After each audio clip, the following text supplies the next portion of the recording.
Organic farmers group বাণীপুৰৰ প্ৰশিক্ষণ কেন্দ্ৰ উদ্বোধন বিধায়ক ভুৱন পেগুল।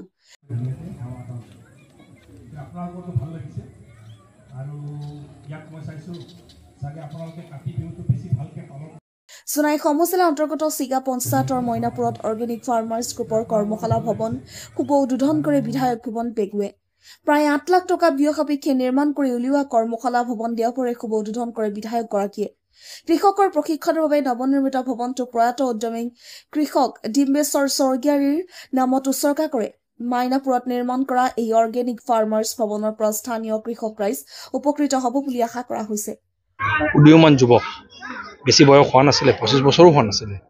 ডিম্বেশ্বৰ স্বৰ্গীয়াৰী তেখেত খুব ভাল খেতি কৰি আছিলে।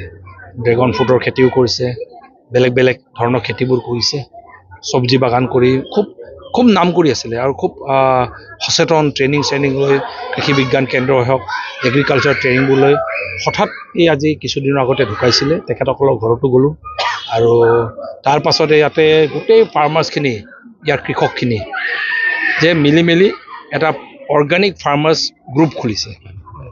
তেখেতসকলে যোৱাবাৰ ফাৰ্মাৰ্ছৰ ট্ৰেইনিঙৰ আপোনাৰ খুব ধুনীয়া ট্ৰেইনিং কৰি মেলি পুৰস্কাৰো দিছিল। তাৰে মাজত মোক এটা এপিল কৰিছিলে যে এটা ট্ৰেইনিং চেণ্টাৰ এটা লাগে বুলি। সেই ট্ৰেইনিং চেণ্টাৰো মই চেংচন দিছিলোঁ। আজি তাৰো উদ্ঘাটন কৰিব আহিলোঁ।